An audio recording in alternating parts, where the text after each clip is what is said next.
Hola, buen día. Continuando con las actividades del Día Mundial del Sueño. Es un placer para mí estar representando la Clínica de Trastornos del Sueño de la UNAM. Mi nombre es Milton Morán. Soy médico neurólogo, neurofisiólogo y especialista en medicina del sueño. El día de hoy, como pueden observar, nos encontramos acá en el Papalote, Museo del Niño, específicamente en un área muy interesante. Estamos en el área del monstruo come pesadillas. Y lo importante de esta plática va a ser que vamos a desarrollar el tema de parasomnias. Específicamente vamos a tratar de diferenciar dos parasomnias importantes: los terrores nocturnos de las pesadillas. Y bueno, estamos aprovechando esta hermosa localía para poder desarrollar nuestra presentación. Así que en este momento voy a compartir mi pantalla para desarrollar el tema. A manera de introducción, vamos a decir que todos podemos tener pesadillas en algún momento de nuestras vidas, pero vamos a discutir a partir de qué momento se considera un trastorno y al mismo tiempo vamos a discutir algunos fenómenos que tenemos que tomar en consideración, sobre todo cuando ya están afectando nuestra calidad de vida o en el caso de los niños su aprendizaje, su conducta, y por lo tanto este tema espero que les sea de su total interés y agrado. A manera de introducción, como podemos observar, las parasomnias de manera general se definen como comportamientos o conductas indeseables que ocurren durante el sueño, ya sea al inicio del sueño, durante el sueño o en las transiciones entre el sueño a vigilia o de vigilia a sueño. Por lo tanto, las parasomnias vienen de la palabra griega para, que es alrededor, y somnias, todo alrededor de lo que está del sueño.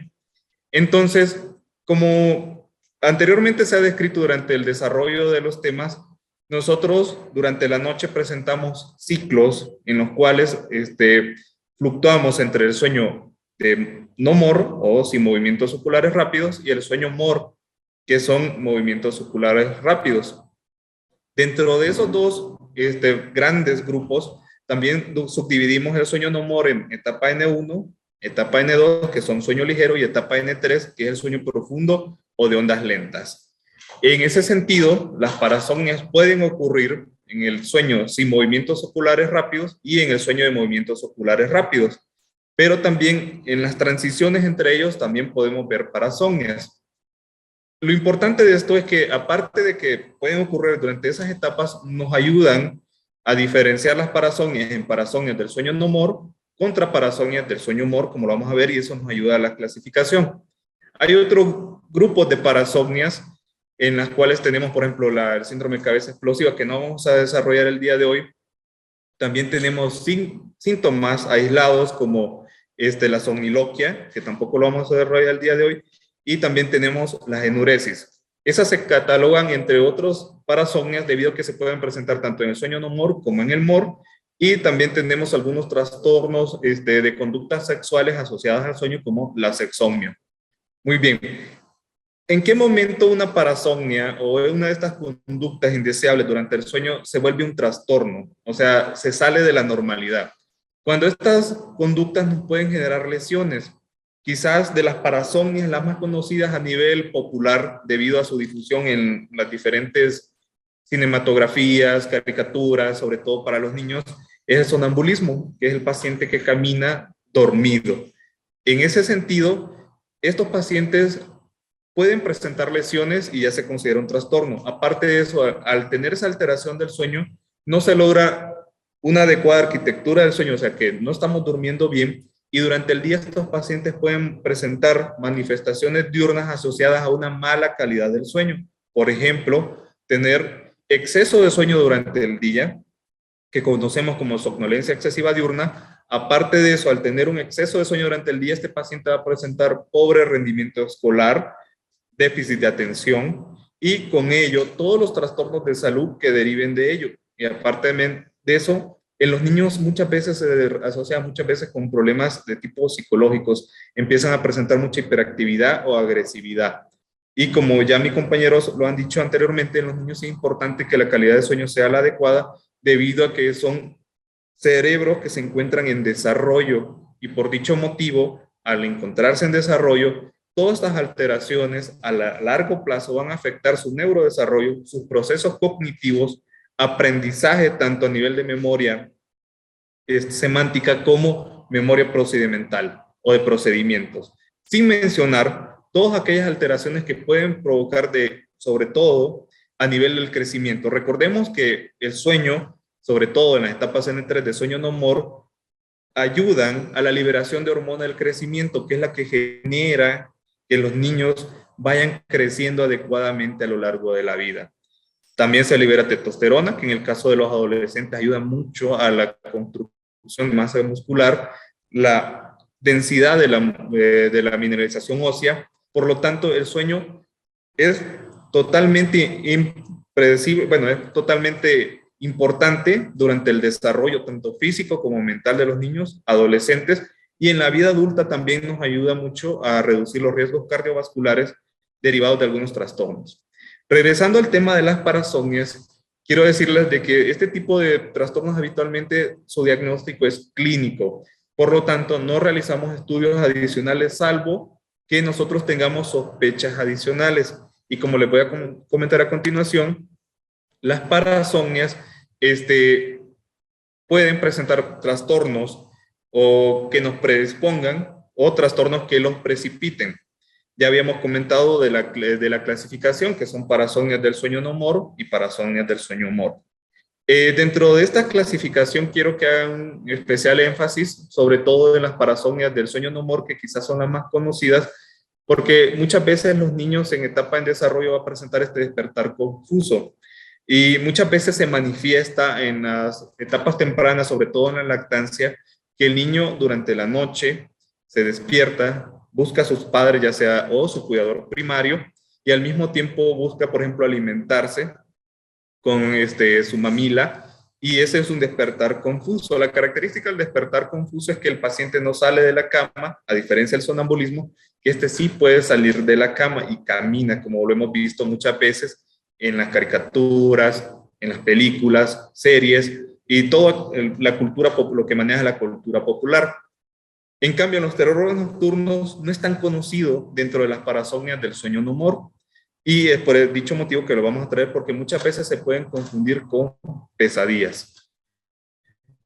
Aparte de eso, dentro de las parasomnias relacionadas al sueño mor, tenemos los trastornos alimentarios relacionados al sueño, que no vamos a discutir en la presentación, y vamos a hablar de las parasomnias del sueño mor. Y en estas parasomnias del sueño mor, el trastorno por pesadillas es importante.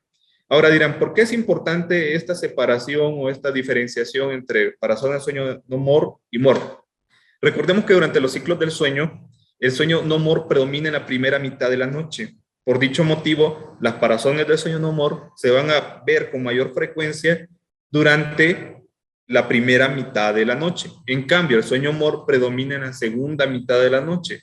Y por dicho motivo, las parasomnias relacionadas al sueño mor se van a ver al finalizar la noche, o sea, la segunda mitad de la noche. De estas parasomnias relacionadas al sueño mor, hay una muy importante que no vamos a discutir a profundidad, pero sí la vamos a mencionar, que es el trastorno del comportamiento relacionado al sueño mor. Y esto es muy característico de pacientes que tienen lesiones por depósitos de sustancias como alfa-sinucleopatías, en las cuales hay lesiones en los núcleos del tallo cerebral que controlan la actividad motora mientras dormimos, que es el núcleo sublácteo dorsal, y nos va a generar que nosotros, mientras durmamos, perdamos el tono muscular. Entonces, ¿qué pasa en los pacientes con estas alfa-sinucleopatías, como enfermedad de Parkinson, enfermedad de cuerpos de Lewy? ¿Qué nos va a pasar? O atrofia múltiples sistemas. Ese núcleo está dañado, por lo tanto, nosotros, mientras estamos presentando pesadillas o sueños, los vamos a simular.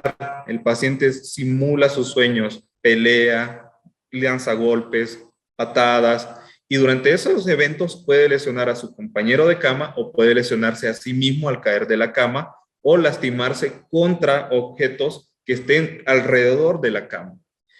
Si ustedes, por ejemplo, les gusta mucho la literatura, el caso más emblemático es cuando en la primera parte de Don Quijote de la Mancha, Cervantes describe que cuando Don Quijote es ascendido a caballero, en la primera noche que es ascendido a caballero, queda y duerme en una bodega donde hay muchas vasijas de vino, y Don Quijote las confunde con monstruos y empieza a pelear contra las vasijas de vino y prácticamente le destruye todo el vino a su casero. Ese es un ejemplo del trastorno del comportamiento del sueño no moro en la literatura muy importante y que cualquiera puede revisarlo.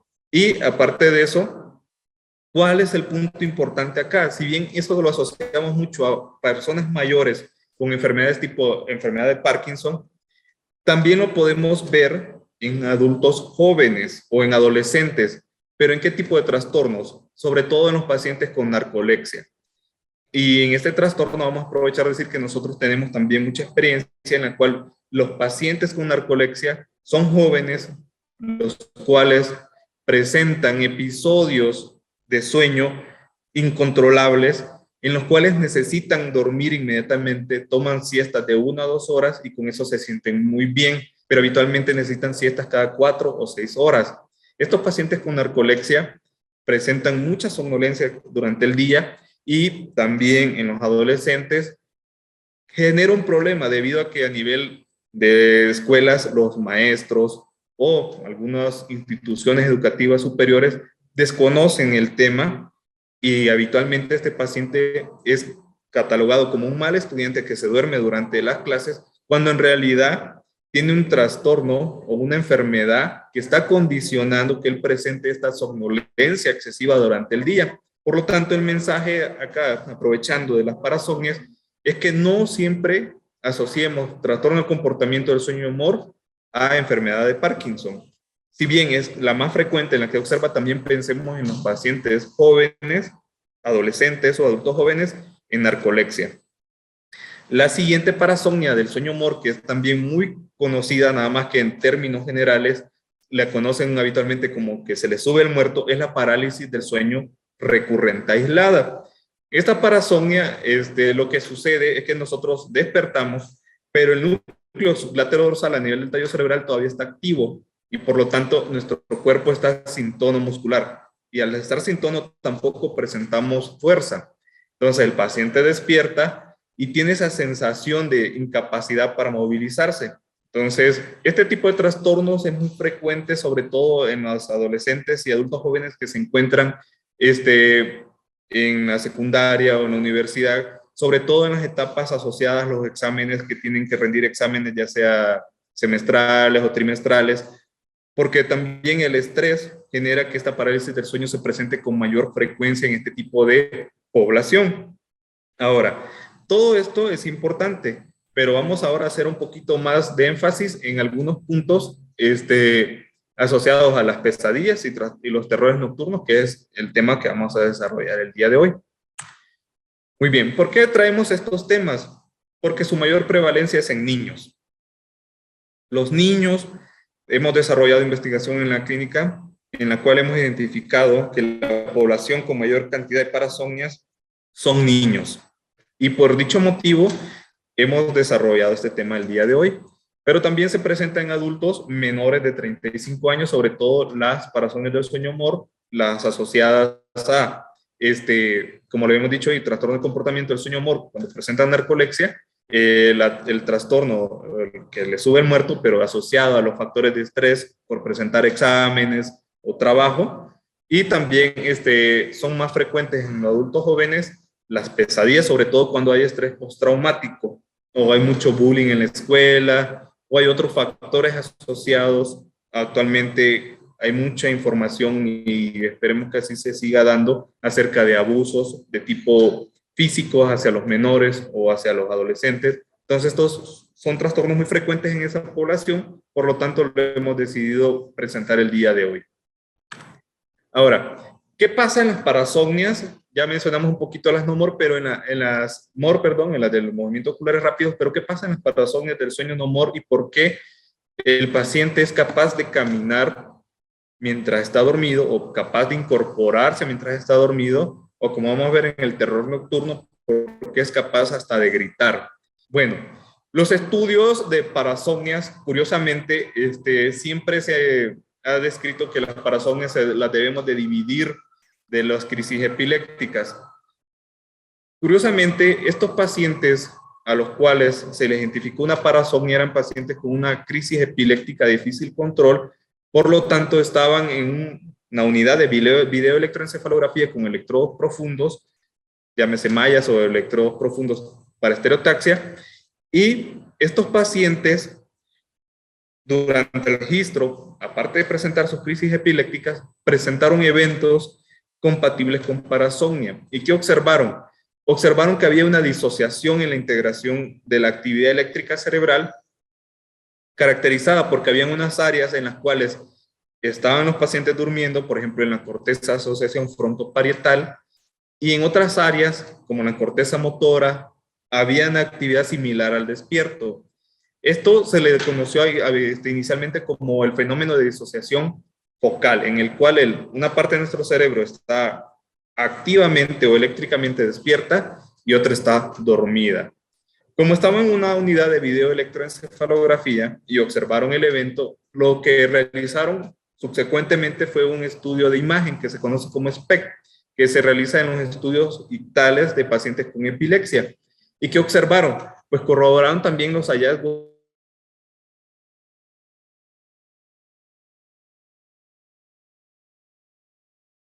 incrementado el flujo sanguíneo.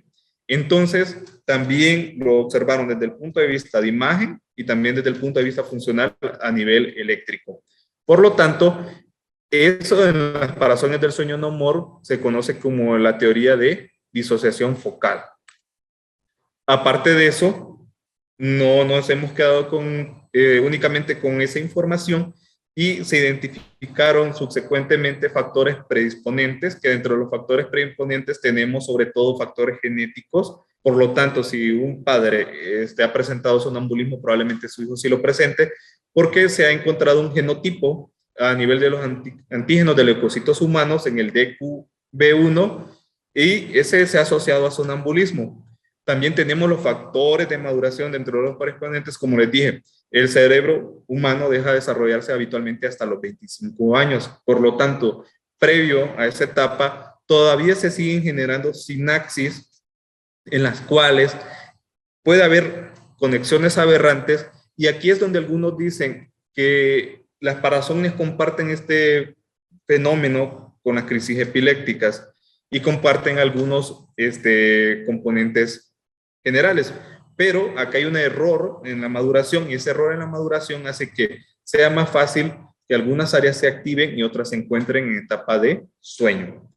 En factores precipitantes, esto es importante porque nosotros como médicos son los que con mayor frecuencia interrogamos o tratamos de investigar. ¿Por qué motivo? Porque si el paciente no duerme adecuadamente, es un factor de riesgo para que presente parasomnia. Pero aquí viene el punto: no duerme adecuadamente porque él no lo hace, o porque también hay alguien más o algo dentro de la habitación que lo esté despertando. Por ejemplo, habitualmente en nuestra investigación que encontramos, hasta el 50% de los niños con parasomnia de nuestra clínica presentan trastornos respiratorios del dormir.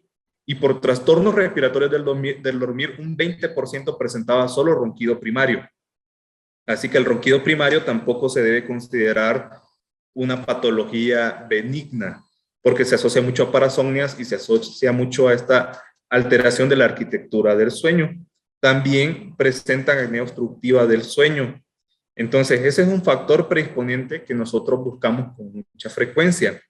Pero también hay otros factores que te pueden predisponer. Por ejemplo, si un paciente tiene epilepsia mal controlada, puede presentar crisis epilépticas y también puede presentar parasomnias debido a esa integración anormal o esa activación anormal a nivel de las redes neuronales.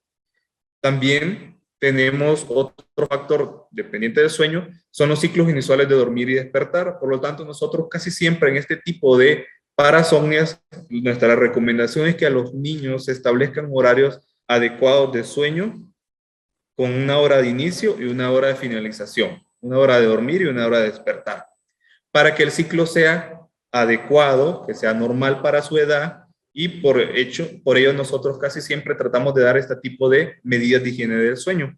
Hay otros fármacos o drogas que se utilizan para promover el sueño, como el Zolpidem, que nos puede generar parasomnia. Afortunadamente en la población infantil casi no utilizamos este fármaco. pero sobre todo cuando presentan insomnio y esto generar parasomnias. También están aquellos factores, por ejemplo, el incremento del despertar, como ya les dije, la apnea obstructiva del sueño, la fiebre, el dolor también nos puede provocar una parasomnia, y los estímulos ambientales. Y acá también es un llamado a los padres de familia que si hay un roncador en la familia, por ejemplo, el papá o menor frecuencia la mamá, estos ronquidos pueden despertar o generar micro despertares en el niño y generar la parasomnia. Entonces, todo ese tipo de información nosotros lo investigamos cuando estamos interrogando a la familia, a los padres, al niño, porque muchas veces hasta los mismos niños se quejan de que su papá no lo deja dormir. Y hay otros puntos importantes como el estrés y la ansiedad que también valoramos con algunas pruebas psicométricas que nosotros tenemos en la clínica, y también tenemos personal capacitado para la indagación de este tipo de problemas como psicólogos y psiquiatras.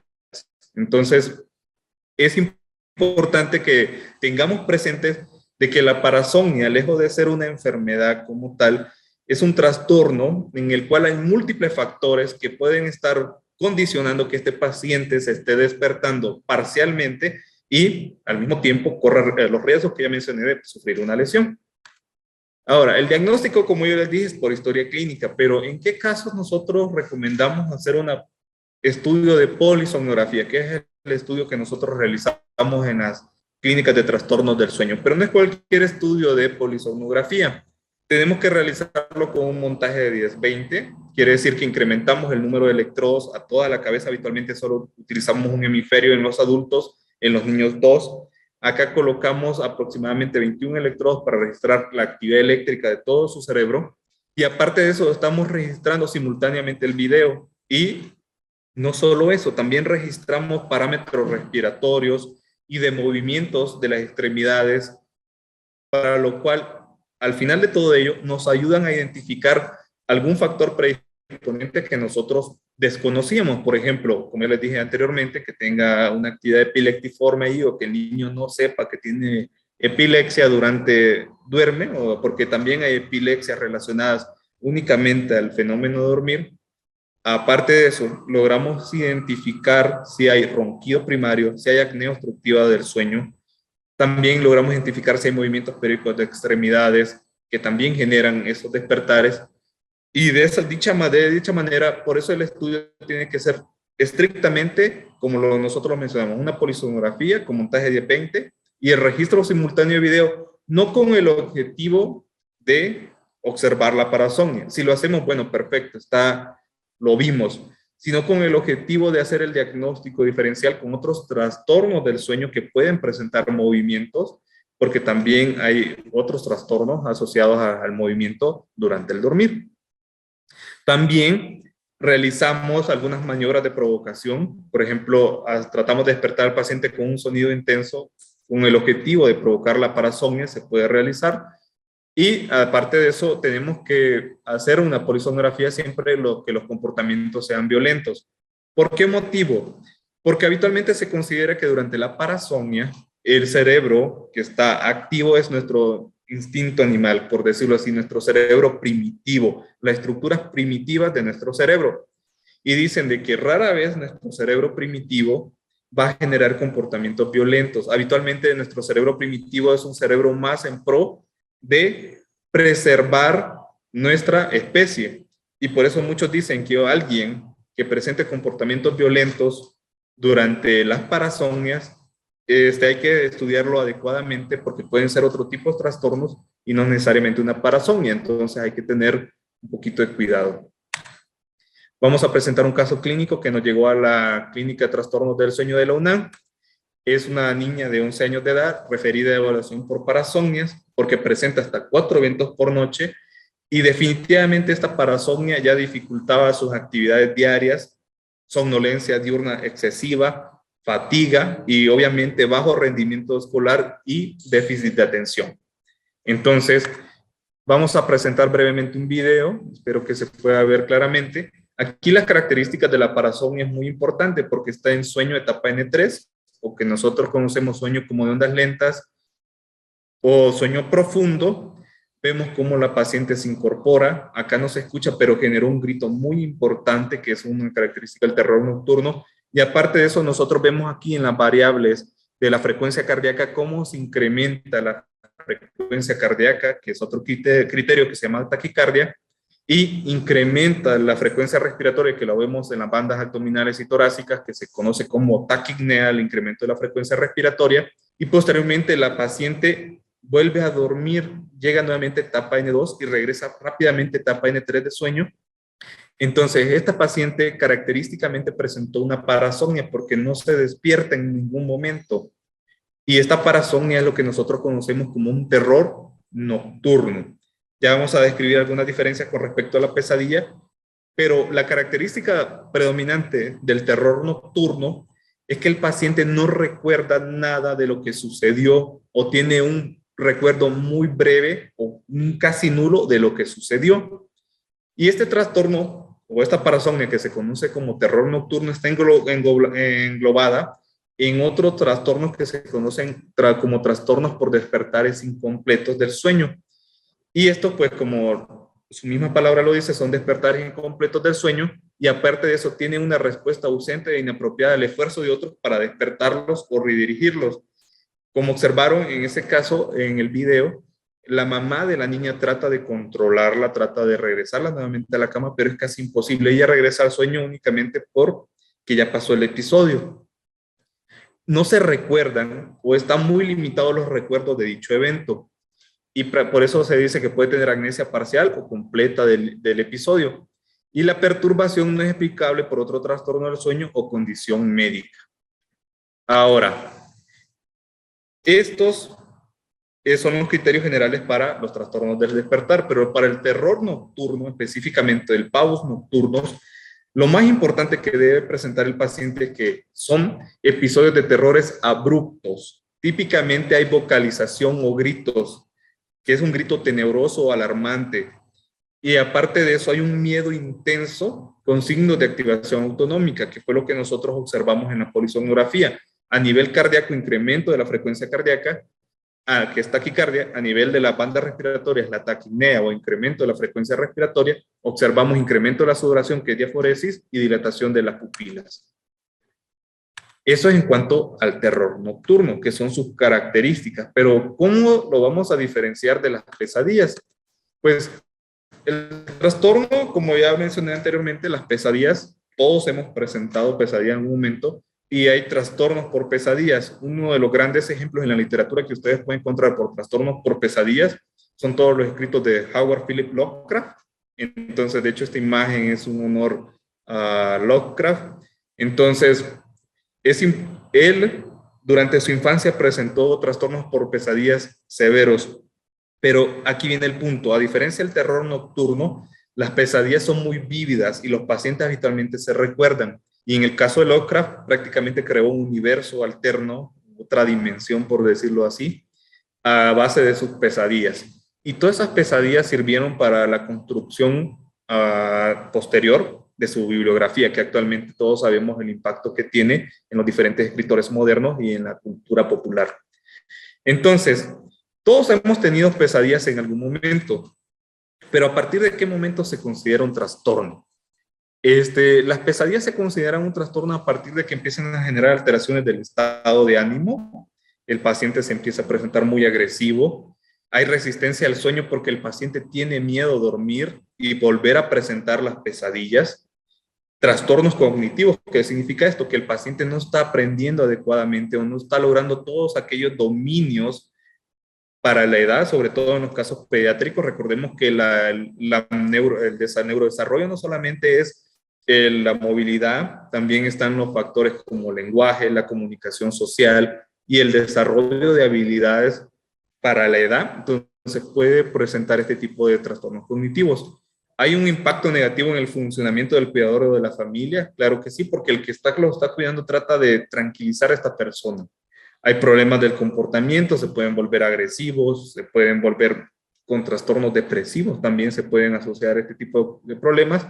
Durante el día el paciente va a presentar mucho sueño o somnolencia excesiva diurna, fatiga o poca energía, y hay una función ocupacional o educativa deteriorada. Obviamente, el niño que no duerme adecuadamente en la escuela no va a rendir lo necesario, no va a aprender lo que debe de aprender para la edad, y eso pues definitivamente va a alterar su función a nivel social e interpersonal. Así que eso podríamos tomarlo en cuenta. Los criterios son estos. Obviamente que las pesadillas, para los criterios de por trastorno de pesadillas, nos piden que sean apariciones repetitivas de sueños prolongados, extremadamente disfóricos y que generalmente involucran amenazas a la supervivencia, a la seguridad o la integridad física. Al despertar de los sueños disfóricos, la persona rápidamente se orienta y se pone alerta, y la experiencia del sueño o la alteración del sueño producida al despertar de ella causa angustia, deterioro clínicamente significativo en áreas sociales, ocupacionales u otras importantes del funcionamiento, como indica el informe de al menos uno de los siguientes, que fue lo que ya describimos. Entonces, este es el trastorno por pesadillas, pero ¿en qué población lo vamos a ver con mayor frecuencia? Habitualmente en el estrés postraumático fue donde más evidencia hemos tenido. Todos aquellos soldados que regresaron de las distintas guerras, ya sea Vietnam, Irak, y posteriormente todos aquellos que regresen de la actual guerra, van a tener un estrés postraumático, pero también a nivel de la población infantil o pediátrica se ve mucho en aquellos que sufren bullying, acoso o abuso de tipo físico o mental. Entonces estos pacientes van a presentar con mayor frecuencia pesadillas. Por eso es importante que la integración de las múltiples disciplinas que tenemos en la clínica nos ayuden a identificar con precisión cuáles son los campos en los cuales debemos de trabajar este paciente. Si es un paciente con estrés postraumático, tenemos terapia cognitivo-conductual que nos puede ayudar para este tipo de trastornos de pesadillas. También tenemos psiquiatras, o si en un dado caso tenemos dudas del diagnóstico, pues podemos realizar polisomnografías, evidenciar algún otro tipo de trastornos que nos generen ese tipo de problemas. Así que es importante que recordemos que si bien podemos tener pesadillas eventualmente, ya cuando alteran todas nuestras funciones o generan un problema para la familia, la sociedad o para el mismo paciente, deben de ser atendidas. Y a manera de resumen, específicamente el motivo por el cual estamos acá ahora para diferenciar los terrores nocturnos del trastorno por pesadillas, lo vamos a adaptar de esta tablita que viene en una revista médica, en la cual los terrores nocturnos se van a presentar en la etapa N3 de sueño no MOR, que es la etapa de sueño en la que predomina, y los trastornos por pesadillas en sueño MOR. Por dicho de esa manera, el terror nocturno se va a presentar predominantemente en la primera mitad de la noche y las pesadillas en la segunda mitad de la noche. El terror nocturno, el paciente recuerda muy poco o casi nada de lo que sucedió durante el sueño o durante el episodio de terror nocturno, a diferencia de la pesadilla donde es completo, muy vívido. Y bueno, tenemos a Lovecraft como evidencia de que prácticamente creó un mundo a partir de ello. La vocalización en los terrores nocturnos es muy marcada, en las pesadillas es poco o ninguno, y en las manifestaciones motoras el terror nocturno se puede sentar o incluso parar y combinarse con sonambulismo. En cambio, en las pesadillas el paciente permanece en la cama. Y en las manifestaciones autonómicas, esta sí es característica del terror nocturno, va a presentar diaforesis, taquicardia y taquipnea, pero va a ser variable en las pesadillas y en algunas oportunidades podemos encontrar taquicardia o síntomas de ansiedad. O sea, el paciente se siente con mucha preocupación o angustia. Las respuestas ambientales, pues prácticamente en el terror nocturno no hay respuesta a los estímulos ambientales, o sea, la persona o su cuidador habitualmente no logra que él se tranquilice hasta que pasa el episodio. En cambio, en las pesadillas sí puede haber una respuesta completa, incluso podemos despertar al paciente. Y bueno, eso sería todo por hoy. Espero que les ayude. Y en todo caso, ante cualquier parasomnia o trastorno por pesadillas, terrores nocturnos o todas las que hayamos descrito, pues la Clínica de Trastornos del Sueño de la UNAM cuenta con todo el personal necesario y los recursos para hacer la investigación adecuada, recordando de que la parasomnia muchas veces está asociada a otras comorbilidades o trastornos del sueño, y por lo tanto su tratamiento no solo se debe limitar a un tipo de terapia, sino que se pueden utilizar múltiples terapias, tanto cognitivas, conductuales como farmacológicas, para mejorar los síntomas. Eso sería todo de mi parte. Pasen buen día y espero que les haya gustado.